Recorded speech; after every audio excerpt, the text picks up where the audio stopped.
بسم اللہ الرحمن الرحیم۔ میں ہوں آپ کا ہوسٹ حسیب بٹی۔ آپ دیکھ رہے ہیں عوامی ٹی وی۔ آج حاضر ہوئے ہیں ایک نئے ولاگ کے ساتھ۔ آج کا دن خصوصاً عدالتی دن جو تھا وہ انتہائی عام تھا۔ آج سپریم کورٹ میں جسٹس منیب اختر نے ایک خط لکھا ہے جس سے پتہ یہ چلتا ہے کہ آئینی ڈیڈ لاک آ چکا ہے اس وقت، اور ججز جو ہے آپس میں ڈیوائیڈ ہو چکے ہیں۔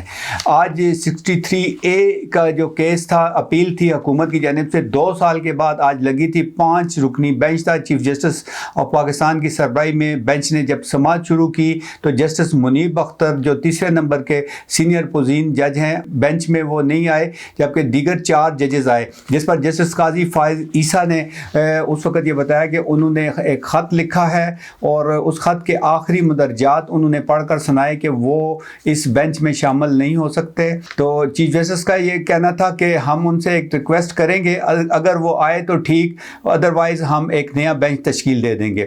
اس کے ساتھ ہی ان کا جو خط تھا اس کے مدرجات جو سامنے آئے ہیں، اس کے مطابق یہ وہ ان کا خط ہے جو انہوں نے رجسٹرار سپریم کورٹ کو لکھا ہے۔ 1 صفحے کا یہ خط ہے، انتہائی عام خط ہے، میں پڑھ کے سنا دیتا ہوں۔ 4 پیراگراف ہیں اس کے، اور پیراگراف نمبر 3 انتہائی عام پیراگراف ہے جس میں انہوں نے وہ چیزیں جو اس سے پہلے باہر نہیں آ سکی تھی، جو ججز کی میٹنگ تھی اس حوالے سے وہ چیزیں اس کے اندر انہوں نے لکھی ہیں۔ جسٹس منیب اختر نے اپنے خط میں لکھا ہے کہ ترمیمی آرڈیننس کے تحت بینچز کی تشکیل پر سینئر جج نے خط میں آئینی سوالات اٹھائے، یعنی یہ جو سینئر جج ہیں وہ جسٹس منصور کے حوالے سے بتا رہے ہیں، جنہوں نے گزشتہ پریکٹس اینڈ پروسیجر آرڈیننس جو آ گیا تھا اس حوالے سے جو بینچ نیا بنایا تھا قاضی صاحب نے، اس کے سوالات اٹھائے تھے اور وہ خود بھی شامل نہیں ہوئے تھے۔ اس حوالے سے وہ اپنے خط میں لکھتے ہیں کہ چیف جسٹس قاضی فائز عیسیٰ نے جواب میں سینئر جج کو خط لکھا، لیکن چیف جسٹس نے اپنے خط میں آئینی سوالات کا جواب نہیں دیا۔ افسوس کی بات ہے کہ چیف جسٹس کے خط پر ایک مہم چلی۔ خط میں کہا گیا ہے کہ آرٹیکل 63A نظر ثانی معاملہ پر چیف جسٹس قاضی فائز عیسیٰ پہلی کمیٹی میں اقلیت میں تھے۔ کمیٹی کے گزشتہ میٹنگ میں چیف جسٹس نے سینئر جج کی سربراہی میں بینچ تشکیل دینے کی رائے دی۔ چیف جسٹس قاضی فائز عیسیٰ اب بینچ کے سربراہ کیوں بنے؟ وجوہات سامنے نہیں آئی۔ لارجر بینچ میں ایڈ ہاک جج جسٹس مظہر عالم میاں خیل کو شامل کیا گیا۔ 19 جولائی کی ججز کمیٹی میں ایڈ ہاک جج کے امور طے کر لیے گئے تھے۔ یہ درست ہے کہ جسٹس مظہر عالم میاں خیل فیصلہ دینے والے بینچ کا حصہ تھے۔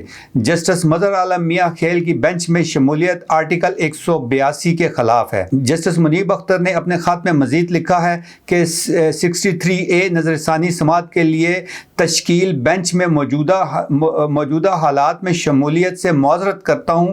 میری معذرت کو کیس سننے سے انکار نہ سمجھا جائے۔ میرا خط 63A نظر ثانی کیس کی فائل کا حصہ بنایا جائے۔ بینچ میں عدم موجودگی کو غلط مطلب نہ سمجھا جائے۔ خط میں مزید بھی کچھ ایسی چیزیں ہیں لیکن چونکہ یہ آئینی ادارے کے اندر آئینی سیٹوں پر براجمان لوگوں کے درمیان یہ خط و کتابت ہے جس کو میں یہاں پہ بیان نہیں کر سکتا۔ ویسے تو یہ پبلک ہو چکی ہے، یہ چیزیں اس طرح کی ہیں۔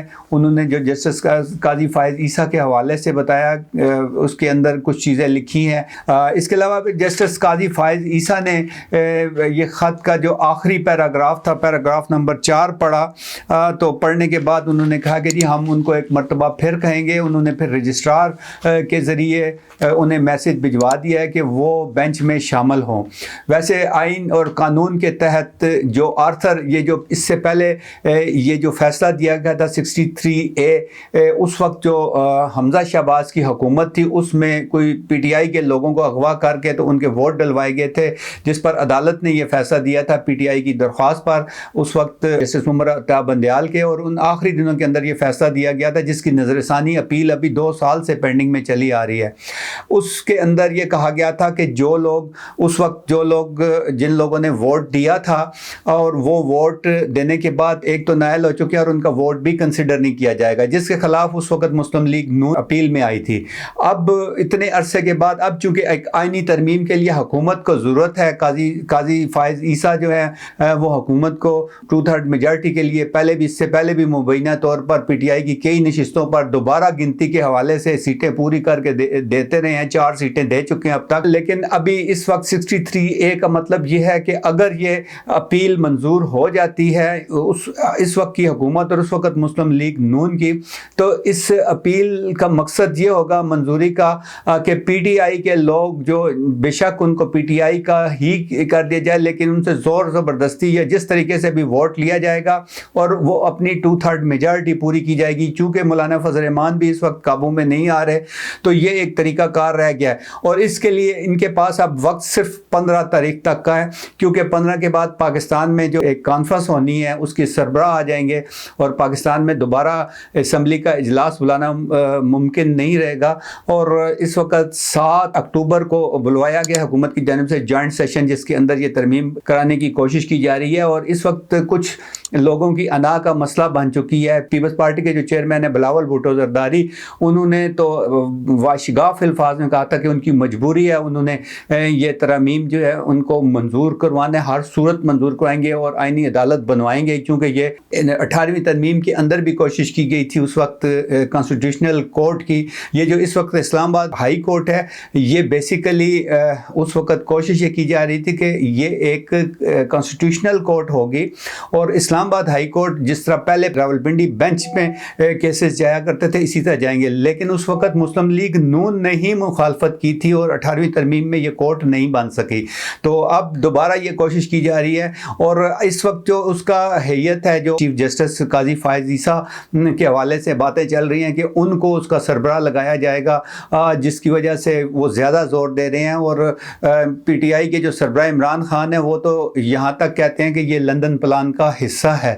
لیکن جو بظاہر آثار نظر آ رہے ہیں کہ وہ جسٹس قاضی فائز عیسیٰ پوری کوشش کر رہے ہیں کہ 26ویں آئینی ترمیم ہے وہ ہر صورت میں ان کو یہ بندے پورے کر کے دیں.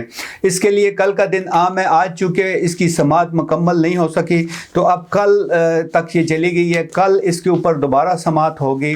یہ انتہائی عام کیس ہے 63A. اس سے ایک ہارس ٹریڈنگ کا سلسلہ کھل جائے گا. اس سے پہلے بھی پاکستان کی تاریخ کے اندر وہ واقعات کچھ لوگوں کو یاد ہوں گے چھانگا مانگا کے. 63A کی اپیل منظور ہونے کا مطلب یہی ہوگا کہ دوبارہ چھانگا مانگا کھل گیا، کیونکہ کوئی بھی دوسری اپنی پارلیمانی پارٹی کی اجازت کے بغیر بھی کوئی بھی شخص ووٹ دے سکتا ہے. خصوصاً جو آئینی کانسٹیٹیوشنل امینڈمنٹ ہے، اس کے علاوہ فائنانس بل ہے، اور جو پرائم منسٹر کے لیے جو ووٹ ہوتا ہے ووٹ آف کانفیڈنس، اس کے اوپر ضروری ہوتا ہے کہ پارلیمانی پارٹی جو فیصلہ کرے گی، جو پارلیمانی سربراہ فیصلہ کرے گا، اس کے اوپر ہی ووٹ دینا پڑتا ہے اراکین کو جو باؤنڈ ہوتے ہیں وہ. لیکن اس ترمیم کے بعد وہ آزاد ہو جائیں گے، وہ کسی کو بھی ووٹ دے سکیں گے، اپنی مرضی سے ووٹ دے سکیں. اس سے پہلے پاکستان کی تاریخ میں ایسا نہیں ہے.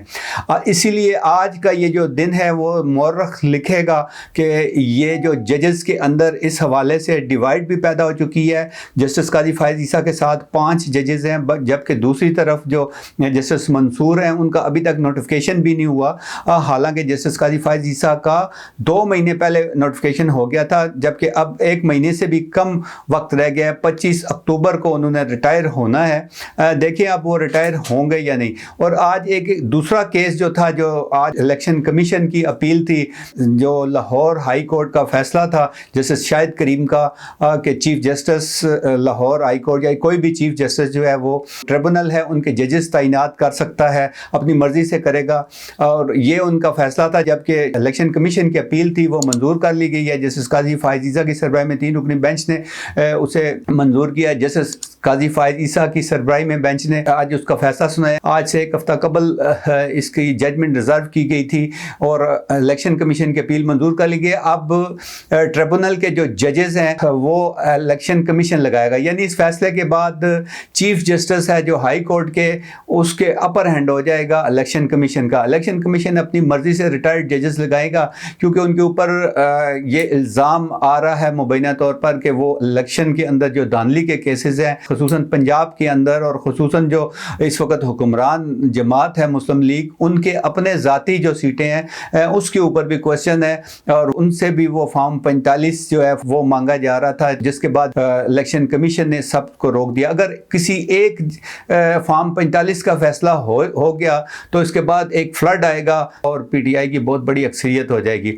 اس کو روکنے کے لیے یہ بھی ایک طریقہ کار اپنایا گیا ہے، جس طرح بلا کا نشان لے لیا گیا تھا، اس کے بعد الیکشن کمیشن نے اس کے اوپر کوئی فیصلہ نہیں کیا، کاغذات پہ کاغذات مانگے جا رہے ہیں، اور اب یہ ایک فیصلہ آ کے تو اس کو اپر ہینڈ کا دے گیا ہے۔ لیکن ان ساری چیزوں کے باوجود جو 8 ججز کا فیصلہ ہے خصوصی نشستوں کے حوالے سے، جو ریزرو سیٹ ہیں اسمبلی کی، اس حوالے سے جو فیصلہ ہے وہ اپنی جگہ کے اوپر پڑا ہوا ہے، اس کے اوپر ابھی نظر ثانی کی اپیل اس کے اندر بھی لگنی ہے۔ لیکن 300 وکلاء نے پورے ملک کے ججز کو خط لکھا تھا، جس میں ان 300 سینئر وکلاء نے یہ درخواست کی تھی کہ ججز جو ہیں یہ اس حوالے سے اپنا لائحہ عمل دیں اور اس کو مت مانیں۔ اگر اس کو مانا گیا تو یہ پی سی او ججز ہوں گے اور پی سی او عدالتیں ہوں گی۔ یہ خط لکھا تھا گزشتہ روز اس حوالے سے سینئر وکلاء نے۔ دیکھیں اونٹ کس کروٹ بیٹھتا ہے، کل کا دن انتہائی اہم ہے۔ اگر جسٹس قاضی فائز عیسیٰ جو لگتا ہے کہ ان کو بہت زیادہ جلدی ہے اور وہ بڑی تیزی کے ساتھ اس کیس کو مکمل کرنا چاہتے ہیں، تو اگر وہ کامیاب ہوتے ہیں اور ان کے ساتھ جو باقی 4 ججز ہیں وہ کامیاب ہوتے ہیں تو پھر آئین کے اندر ترمیم بھی ہوگی۔ مجھے اجازت دیں، اب تک کے لیے اتنا ہی۔ اپنا اور اپنے پیاروں کا خیال رکھیے گا۔ اللہ حافظ۔